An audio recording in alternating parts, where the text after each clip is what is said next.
Bwana asifiwe.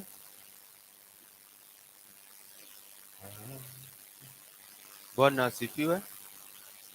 Karibuni wote ambao mnaotutazama katika kurasa zetu za Facebook.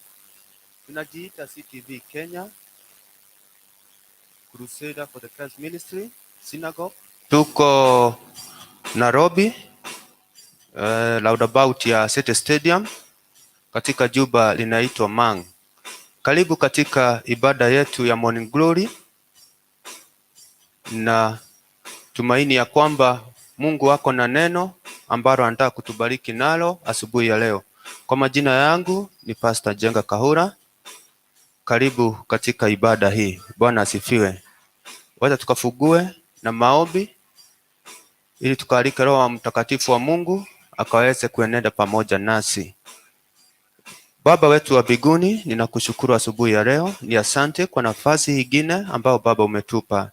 Tunajua usiku ulikuwa na changamoto zake. Tunajua kwamba wasirikina na wachai wote walikuwa natusigira usiku mkucha, wakijaribu kung'ang'ana na maono yetu, wakajaribu kunyakua, lakini Baba ukazuia. Tunakushukuru Mungu kwa hicho kibali ambapo Baba umetupa. Asubuhi ya leo Baba, tunaikabidhi ibada hii mikononi mwako. Tunaalika Roho wako Mtakatifu akaweze kutuongoza asubuhi ya leo. Roho wako Mtakatifu akaweze kunena pamoja nasi. Roho wako Mtakatifu akaweze kutuelekeza mahali ambapo Baba unataka tuwe. Ni asante Mungu. Bariki ambaye anayetuona, anayetutazama mahali pote alipo. Mungu kaweze kumuonekania, ukamweze kumpa kibali. Hili neno likawa ni neno la baraka katika maisha yao. Hili neno likawa ni funguo za maisha yao. Bwana ni asante, pokea sifa na utukufu. Bariki hata sisi ambao tuko mahali hapa. Utuwezeshe Mungu na uweze kutufaulisha Mungu, ili tukaweze kulihubiri hili neno lako. Ni asante Mungu, Mungu wetu tunaomba na hata kuamini. Tuseme amen. Bwana asifiwe. Asubuhi ya leo, ile neno ambalo Mungu amenipa asubuhi ya leo ni kutoka kitabu cha Habakuk 2 mstari wa kwanza hadi mstari wa 3. Bwana asifiwe. Unasema kwamba mimi nitasimama katika zamu yangu, nitajiweka juu ya mnara, nitaangalia ili nione atakaloniambia na jinsi nitakavyojibu katika habari ya kulalamika kwangu. Bwana akamjibu akasema, iandike jonsi, ukaifanye iwe wazi sana katika kibao, ili aisomaye apate kuisoma kama maji, maana jonsi hili bado ni kwa wakati ulioamriwa. Naifanya haraka ili kufikiria mwisho wake. Bwana asifiwe. Hili neno asubuhi ya leo linatuhimiza ya kwamba ni vile mtumishi ambaye alisimama, alikuwa amelalamika wakati mwingi. Alikuwa ameona ya kwamba Mungu amesahau na yeye. Alikuwa ameona ya kwamba maisha yake ni magumu. Anaona Mungu hayuko pamoja naye. Wakati lakini alisema wacha nikasimame kwenye mnara. Na hivyo ndivyo alivyofanya. Akasema ya kwamba nataka nijue leo venye Mungu ataniambia juu ya malalamishi yangu. Bwana asifiwe. Asubuhi ya leo ninajua kila mtu anayo malalamishi ambayo ako nayo, maana hii maisha tunayoishi ni maisha iko na changamoto zake. Tunaweza kuwa unalalamikia afya, unaweza kuwa unalalamikia huna kazi, unaweza lalamikia hufaulu, unaweza lalamikia kwamba nyota yako imefungwa, unaweza lalamikia huduma yako imefungwa. Bwana asifiwe. Simama imara. Nenda mbele za Mwenyezi Mungu ukasimame imara, ili ukamwambie Mungu, ukaombe Mungu. Ukiwa na imani ya kwamba wakati utasimama mbele za Mwenyezi Mungu, kwa uhakika atakujibu. Bwana asifiwe. Nenda mbele zake Mwenyezi Mungu ili ukaweze kujibiwa vyenye malalamishi yako ilivyo. Bwana asifiwe. Kwa hivyo asubuhi ya leo Mungu wako pamoja nasi, na Mungu wako tayari kusimama pamoja nasi, na ako tayari kujidhihirisha kwetu kwamba yeye ni Mungu. Yeye anaweza. Yeye ndiye kila kitu. Bwana asifiwe. Kwa hivyo asubuhi ya leo Unaweza kuwa kuna mambo mengi ambayo unayataka, kuna mambo mengi unataka yatimie. Bwana asifiwe. Kuna shughuli uko nazo unataka Mungu akafanye kusifaulisha. Kuna mambo mengi hata unataka ikatendeke katika familia yako na jamii yako. Kuna mambo mengi unataka ifanyike mahali ambapo unafanya kazi. Asubuhi ya leo, simama katika munara na katika ile hali yako ya malalamishi, Mungu ako tayari kuyashughulikia. Bwana asifiwe. Hivyo ndivyo nasema ya kwamba hata baada huyu mtumishi wake kusimama katika munara ili aangalie na aone kenye atakavyoambiwa na Mungu. Kwa hivyo asubuhi ya leo, simama imara na ukuwe na imani na huyu Mungu, Mungu ambaye alikuumba, Mungu ambaye anakufahamu na anakuelewa zaidi. Simama katika munara ili ugoje venye Mungu atakujibu kwa ajili ya ile shida uko nayo, kwa ajili ya kile ambacho unataka Mungu akutendee katika maisha yako asubuhi ya leo. Kwa hivyo ninajua ya kwamba utakaposimama mbele ya Mwenyezi Mungu ataangalia malalamiko yako. Bwana asifiwe. Na ndio maana anaambia mtumishi wake akaandike maono yake, iwe wazi, iwe inasomwa kama maji. Bwana asifiwe. Hivyo ndivyo asubuhi ya leo, weka maono yako, iandike kwa herufi kubwa, ili haya maono ujue kwamba Mungu atakuja kufanya ikatimie. Bwana asifiwe.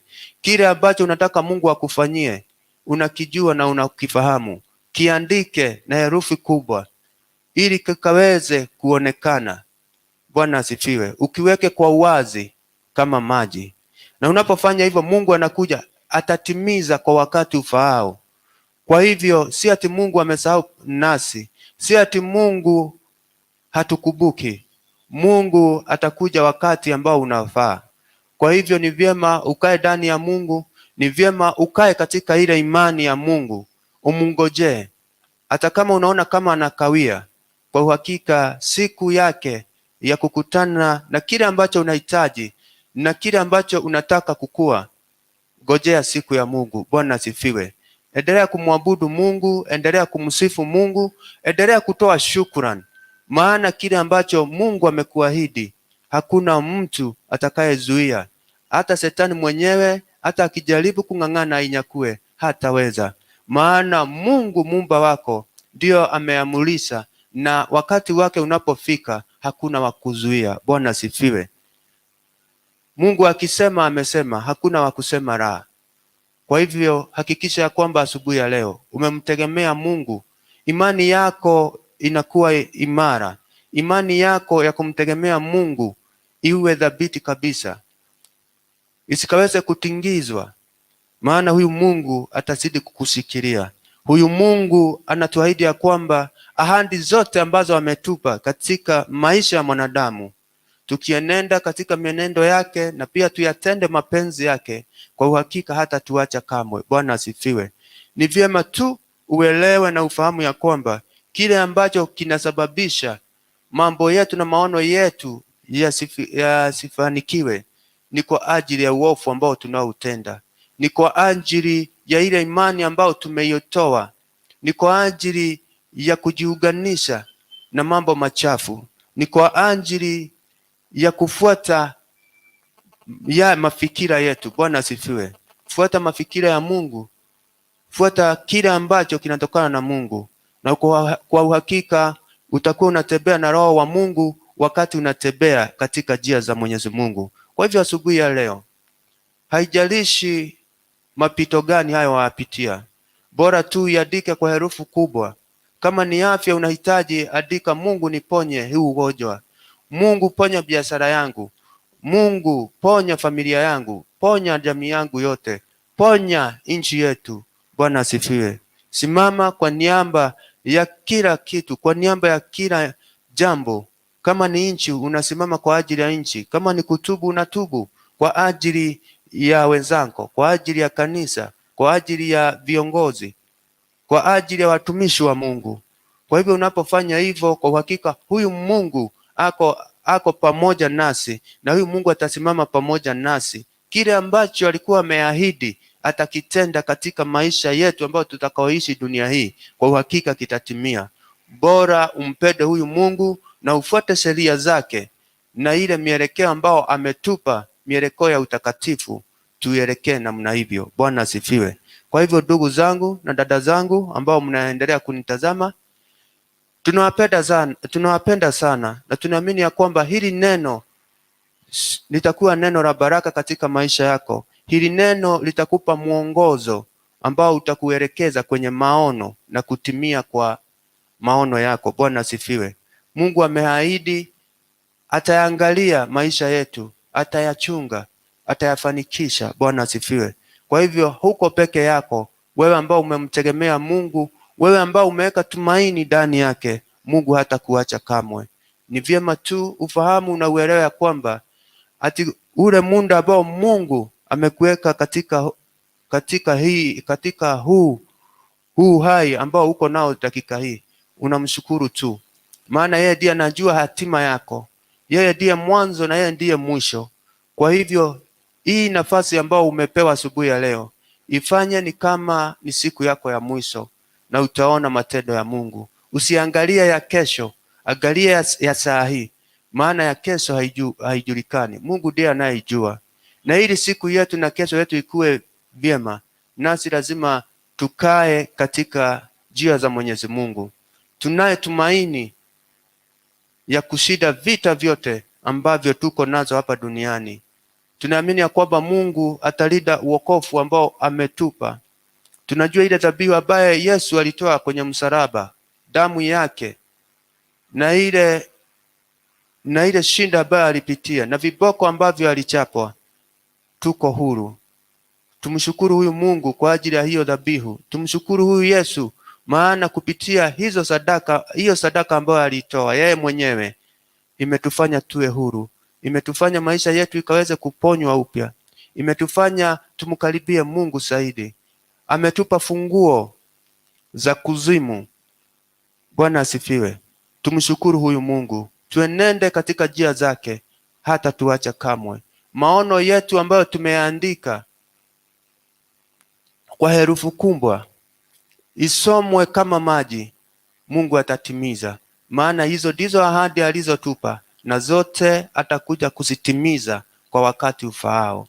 Bora tu mngojee Mungu, usione kama amechelewa. Ngojea wakati wa Mungu, maana wakati wa Mungu ndio unafaa zaidi, maana huo ndio wa Mungu ambao hautakuwa na pingamizi lolote, ambao hutakuwa na yoyote ama chochote cha kwenda kinyume na hiyo mambo ya Mungu ama hiyo nyakati za Mungu. Kwa hivyo kaeni na imani, kaeni na upendo wa Kristo. Tunapoishi tujue ya kwamba muda wetu sio mrefu hapa duniani. Kwa hivyo tuishi na amani katikati mwetu, miongoni mwetu tudumishe upendo, miongoni mwetu tudumishe utakatifu, na huyu Mwenyezi Mungu atatubariki, atatuinua, maisha yetu ataiwezesha ayafikishe mpaka kiwango ambacho yeye mwenyewe anataka. Ila tu tumpende huyu Mungu na tusidi kumnyenyekea, tusidi kumwomba na kumwabudu, tusidi kumtolea sifa, tusidi kumtolea dhabihu za sifa, maana hivyo ndivyo anavyohitaji. Tushukuru Mungu kwa vile ambavyo anazidi kutufanyia kila wakati. Kikiwa kichache, Mungu atakifanya, atakisidisha. Kwa hivyo chochote ambacho uko nacho kidogo, shukuru Mungu na ujue kwamba wakati wa Mungu ndio unaofaa. Nyakati za Mungu zikifika, zimefika. Jitayarishe tu na uwe katika laini ya Mungu, ili wakati wake ukifika, wakati wa Mungu juu ya kubadilisha maisha yako, kukuokoa na kukukomboa na pia kukuponya. Ngojea wakati wa Mungu. Unapokuja wakati wa Mungu, ukukute ukuwa mkamilifu, ukukute ukuwa uko msafi. Bwana asifiwe.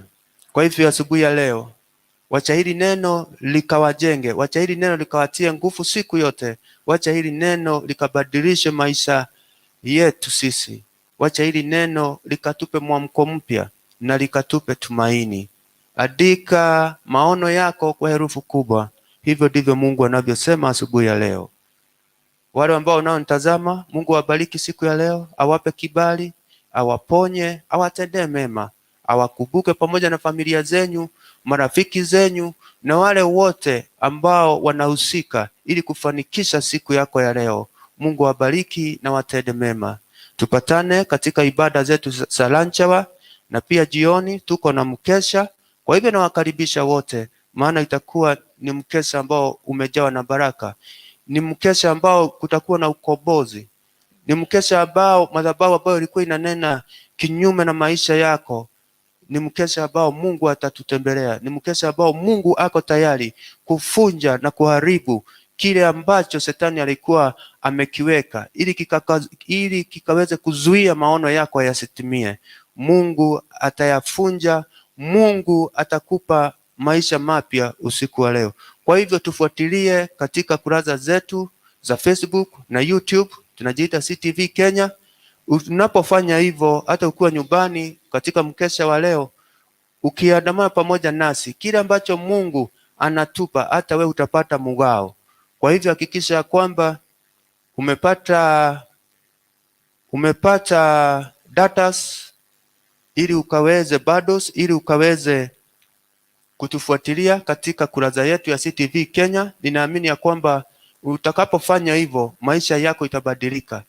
Wewe tu jitolee tu, kujitolea kwako, kuweka kwenye mtandao, kututazama na kusikiliza kile ambacho Mungu ananena kupitia haya madhabahu, utakuwa mmoja wa kufunguliwa. Hutabaki vile ambavyo ulikuwa. Kwa hivyo ni vyema uwe pamoja nasi mkesha wa siku ya leo Friday, na natumaini ya kwamba Mungu atatenda makuu. Mungu atakutana na mahitaji yako, malalamishi yote ambayo ulikuwa nayo katika maisha yako na maswali yote ambayo umekuwa nayo katika maisha yako. Mungu atakujibu usiku wa leo. Mkesha wa leo ni mkesha umejawa na baraka, ni mkesha uko na kibali, ni mkesha ambao utabadilisha maisha yako na hata kizazi chako. Kwa hivyo ungana pamoja nasi huo mkesha, na ninatumaini ya kwamba hutatoka bure. Bwana asifiwe. Ninajua kuna watu watakombolewa. Wacha ukuwe mmoja wa kukombolewa, wacha ukuwe huo mmoja wa kurejeshewa nyota, wacha ukuwe mmoja wao ambao watawekwa huru. Kwa hivyo hakikisha kwamba uko pamoja nasi jioni ya leo, na kwa hakika utapokea baraka, utapokea ushindi. Tuko hapa City Stadium Roundabout hapa Nairobi. Ukikuja tu hapo kuna building, ukisimama hapo uangalie kuna building ya Cream inaitwa Mang Center. Ukiangalia hapo utaona kibao imeandikwa synagogue. Kwa hivyo we kuja direct hapo, ama uulize. Unaweza uliza soja, ukiona soja mahali hapa, unaweza muambia unataka kwenda kwa synagogue, atakuelekeza. Wewe ambao hutaweza kufika, we kaa kwenye mtandao, utakuwa pamoja nasi, na ninajua ibada hii itakuwa ya baraka kwako, na pia itakuwa baraka ya kila mmoja ambaye atakuwa anaifuatilia. Bwana asifiwe. Kwa hivyo kile tu tunachokusihi na kuomba ukafanye ni ukaweze kushare na kulike, na hii ujumbe ikaweze kufikia wengi. Unapofanya hivyo, unajumuika pamoja nasi kulihubiri neno, unajumuika pamoja nasi kutenda kazi ambayo Mungu ametuitia, na ujue kuna taji ambayo Mungu atatupa kwa ajili ya hii kazi. Kwa hivyo endelea kushare kwa marafiki, uwatumie links, na unapofanya hivyo Mungu wetu wa mbinguni atakujibu kwa yale ambayo utakuwa unataka akujibu. Bwana asifiwe. Tushukuru Mungu ili na tukaweze kuomba kibali ya siku ya leo, na tushukuru kwa ajili ya hili neno ambalo Mungu ametupa. Kwa hivyo kama ni direction, unaweza piga hiyo namba iko chini ya runinga yako, hiyo namba. Kama unataka kuelekezwa, wewe ukifika hapo unaweza piga simu kwa hizo namba ambazo unaziona hapo chini ya runinga. Unapopiga hizo namba, kwa uhakika utaelekezwa mahali hapa. Bwana asifiwe. Kwa hivyo hutapotea, bali tu weke hiyo namba, upige hiyo namba, tuko tayari kwenda kukuchukua mahali utapakokuwa, ili tu kulete mahali hapa. Barikiwa na muwe na siku njema. Baba wetu wa mbinguni, tunakushukuru asubuhi ya leo, maana umetupa kibali, umetupa uwezo, umetupa mamlaka Jehova. Vile ambavyo Baba umejibu maombi yetu, malalamishi yetu ambayo tulikuwa nayo Jehova, unasema ya kwamba tuyaandike kwa herufi kubwa Jehova. Mungu, tumeandika Baba, tunajua kwamba utayatimiza Jehova. Maono yetu Baba utayatimiza kwa wakati ufaao. Tunashukuru kwa hichi kibali, tunakushukuru kwa kile ambacho Baba umetunenea asubuhi ya leo. Wacha siku ya leo Baba ikawe ni baraka, siku ya leo ikawe ni siku ya kuinuliwa na wewe, ni siku ya urejesho Mungu. Kila mtu ambaye alikuwa anatumainia kwamba akaweze kuwa na breakthrough mahali pote alipo Jehova, katika biashara Jehova, katika familia zao Baba, tunaomba ile upenyo Jehova, wafaurishe wote Baba wanaokutafuta, wanaokutumainia Mungu, ukakutana na mahitaji yao Jehova. Waponye wote ambao ni wagonjwa, wale wote ni wadhaifu Mungu, ukawatie nguvu Baba, ukawawezeshe Jehova. Kile ambacho Shetani alikuwa ameimba Mungu, tunakirejeshea kwao katika jina la Yesu Kristo. Asubuhi ya leo mateso ambayo Shetani alikuwa anawapitishia, hayo mateso yakafike mwisho asubuhi ya leo. Hawa ni watoto wako Mungu, unawajua vyema, unafahamu vyema Jehova ile shida ambayo wanaoipitia Jehova. Jidhihirishe kwao kwamba wewe ni Mungu, wewe ni Baba wetu wa mbinguni. Waonyeshe upendo wako Mungu, ili tumaini lao likazidi kuwa ndani yako. Wabariki na watendee mema Jehova, ukawainue Jehova. Chochote watakachokuwa nafanya siku ya leo kikaweze kufanikiwa. Wenye biashara Mungu, biashara zao zikainuliwe Jehova. Walioajiriwa Mungu, kawape kibali katika jina la Yesu Kristo. Nasi Mungu uendelee kutusaidia, uendelee kututumia Mungu, uendelee kuachilia Roho wako Mtakatifu ili tukaweze kulihubiri hili neno lako, ili tukaweze kuendelea kupa tumaini hawa watoto wako. Ni asante Mungu wetu. Bariki mtumishi wako wa Mungu Jehova, Reverend Dula Warwike Jehova. Ni asante Mungu kwa yale yote ambao Baba unaendelea kutumtendea. Ni asante Mungu kwa kufanikisha na kufaurisha kile ambacho Jehova alikuwa amekiona. Maono yake Mungu unaendelea ukitimiza. Mungu wetu tusaidie tukaweze kushikilia hayo maono ya mtumishi wako Baba ambayo ulimpa. Tupe uwezo, tupe nguvu Jehova. Tupe nguvu ili tusidi kumshikilia katika jina Yesu Kristo. Tumshikilie kwa kila jambo Jehova, ili huduma hii ikaweze kupanuka. Huduma hii Mungu ikaweze kufikia wengi Jehova. Tunaamini ya kwamba umeiteua Jehova. Tumeamini ya kwamba Mungu kupitia haya madhabahu wengi wataokolewa, wengi watapata tumaini la maisha. Ndio Mungu wetu tunasema ni asante. Utuwezeshe Mungu na ufanye Baba tukaweze kufaulu Mungu, ili hii huduma Jehova, kile ambacho kinahitajika, kile ambacho Mungu utatupa, ukatupe huo upendo wa kukichunga Jehova na kukilida Jehova, ili shetani asikaweze kukiondoa. Maono yetu yote Jehova ya mtumishi inapofanikishwa na wewe Mungu, hata yetu Baba unafanikisha pamoja. Ndio maana Mungu wetu tunasema ni asante asubuhi ya leo. Kumbuka kila mwana wote wa CFC Mungu, na wewe yote ambao Jehova ni partners na rafiki Jehova wa hii huduma, wabariki na ukawainue, watendee mema, wapiganie, washidanie Mungu, wape kibali kipya katika maisha yao. Na asante Mungu, bariki familia ya kila mmoja wetu katika jina la Yesu Kristo. Mungu Baba, tunaomba na takuamini. Sote tuseme amen, amen. Mungu awabariki, Mungu atendee mema. Mkuwe na siku njema ambayo imejawa na baraka na ushindi mwingi wa Mungu, na kibali mkawe nayo popote muendapo, chochote mfanyacho, kibali cha Mungu kikawe juu yenyu. Mubarikiwe, tupatane Lanjawa, na pia jioni masaa ya usiku kuanzia saa 2 muwe nasi katika kurasa zetu za CTV Kenya kwenye Facebook na pia kwenye YouTube. Muendelee kushare na kulike na pia kusubscribe kwenye YouTube channel. Tunajiita Crusader for the Christ Ministry. Tuko hapa Roundabout Stadium na tuko chini ya mtumishi wa Mungu Reverend Dula Warwike. Karibuni wote na tunawapenda. Have a lovely day and may God